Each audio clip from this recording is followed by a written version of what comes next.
जिंदगी में भी मानो वक्त कब आगे बढ़ता चला गया मुझे पता ही नहीं चला। वक्त का एहसास शायद तब हुआ जब पापा आईसीयू में थे। Do you share a healthy relationship with your father? ये सवाल मुझसे अक्सर पूछा गया है, पर मेरा एक ही जवाब रहा है, पापा नहीं, बेस्ट फ्रेंड है मेरे। तो ये कहानी है मेरी और मेरे पापा की, Balbir Singh Chandok, a Sikh boy born in Bombay who grew up in Bandra। वो बिल्कुल भी वैसे नहीं थे जैसा बॉलीवुड अक्सर पंजाबी अंकल्स को दिखाता है। दारू वो पीते नहीं थे, डांस करना बिल्कुल नहीं पसंद था, भले ही वो दलेर मेहंदी हो या सुखबीर। हाँ, बिग बॉस के बहुत बड़े फैन थे, एक भी एपिसोड मिस नहीं करते थे। The three things he really loved in life was Chinese food, KL Sehgal, and his two sons, Romeo and Chotu, my two dogs। मैं और मेरा भाई, यार हम तो बस दादी की खुशी के लिए हो गए, as he would always say। He was a complete introvert and shy person, but truly he loved me, and he loved me the minute he saw me। No wonder उन्होंने अपनी मम्मी और मेरी दादी का पेट नेम मुझे दे दिया था विरासत में। सो गुड्डी बिकेम गुड्डू, और पूरी फैमिली ने बचपन से लेकर आज तक मुझे बस गुड्डू ही बुलाया है।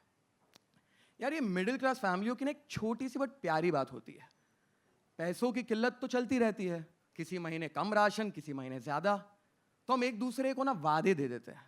अब ये वादे देने और निभाने के बीच अक्सर हम जिंदगी की सबसे खूबसूरत यादें बना लेते हैं।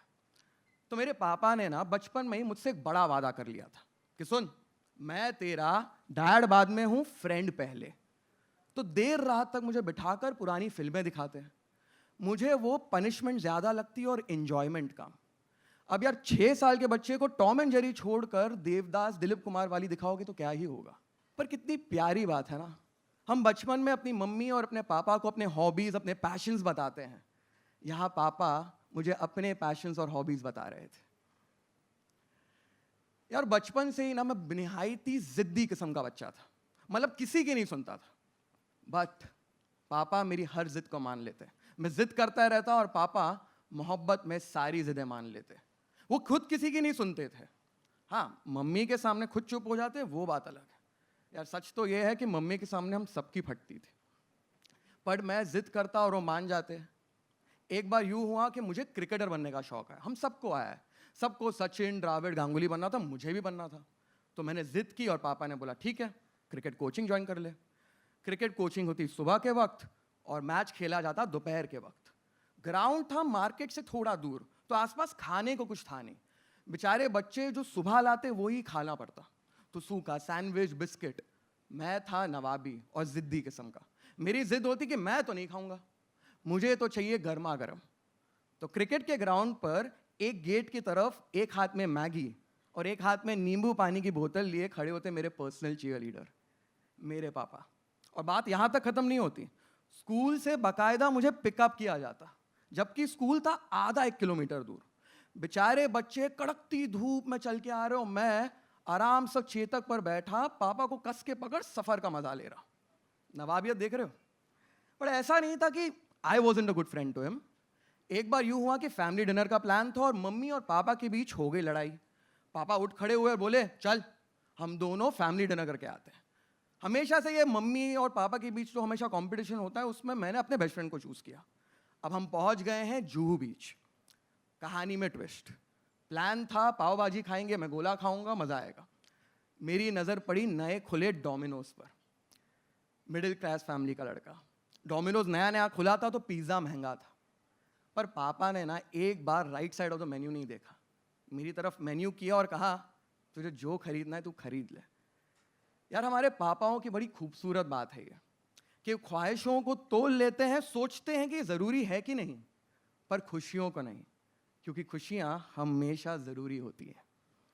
तो उस शाम मैंने एक हाथ में पिज़्ज़ा और एक हाथ में पापा की मोटी उंगलियों को कस के पकड़ शाम का मज़ा लिया। मूड पापा का खराब था, लेकिन पूरी शाम उन्होंने मेरा मूड ठीक करने में बता दिया। शायद मेरी मुस्कुराहट को देख वो भी खुश हो गए। कब वो शाम बीती और कब मैं समुंदर से अपनी फिएट पर बैठा और घर पहुंचा, मुझे वक्त का पता ही नहीं चला।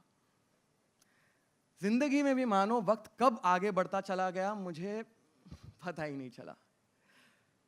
वक्त का एहसास शायद तब हुआ जब पापा आईसीयू में थे, वेंटिलेटर पे, और डॉक्टर ने मुझसे कहा कि हम 15 मिनट और कोशिश करेंगे, अगर उनकी बॉडी रिएक्ट करेगी तो ठीक, नहीं तो। यार ये फिल्मों में होता है ना, डॉक्टर आपके पास आता है और बोलता है इस वक्त ना आपको रोना नहीं आता, आप रो ही नहीं सकते हो यार, आप होप करते हो कि यार कुछ भी हो ठीक हो जाएगा। यार फाइटर आदमी थे मेरे पापा। जब भी फाइनेंशियल सिचुएशन खराब होती है ना घर पर, तो मुस्कुराकर मुझसे कहते तू टेंशन ना ले, शेर हूं मैं शेर, कम बैक मारूंगा। इस बार आईसीयू के बाहर मैं खड़ा था पापा को चीयर करने, और जिद इस बार भी कर रहा था मैं कि पापा आपको मेरी बात माननी पड़ेगी, आपको फाइट मारना ही पड़ेगा। यार पापा ने इस बार मेरी जिद नहीं मानी यार। यार जिस पल में आप किसी अपने को खोते हो ना, उस पल से पहले उनके साथ बिताए सारे पल आपके दिमाग में एक के बाद एक, एक के बाद एक, एक के बाद एक फ्लैशबैक की तरह चलने लगते हैं, किसी फिल्म की तरह। और आप जानते हो कि इस फिल्म का एंडिंग हैप्पी नहीं है, ठीक दिलीप कुमार की उस देवदास की तरह। यार आप में से कौन कौन आईसीयू के अंदर गया है? आईसीयू के अंदर का टेम्परेचर एकदम कम होता है, बहुत ठंडा होता है, तो बॉडी अपने आप ही ठंडी हो जाती है। और हमें आदत है कि हमारा कोई अपना बहुत ठंडा फील कर रहा हो तो हम उसे हाथ मलते हैं, उसे गले लगाते हैं, उसे गर्माइश देते हैं। आईसीयू के अंदर मैं था पापा की बॉडी के साथ, उन्हें गले लगाकर बैठा था, ठीक चेतक पर स्कूल से घर जाते उस गुड्डू की तरह। उनकी मोटी उंगलियों को अपने हाथों में लेकर उनके माथे को सहला रहा था जैसे वो मेरा सहलाते थे, ठीक उस पिज्जा वाली शाम की तरह। जिंदगी ना आपको ऐसे कई मौके देगी जब आपको जरूरत होगी उस इंसान की, पर वो इंसान नहीं होगा। साथ होंगी तो बस यादें, जैसे मैंने कहा था, वो जो आप यादें देने और निभाने के बीच बनाते हो।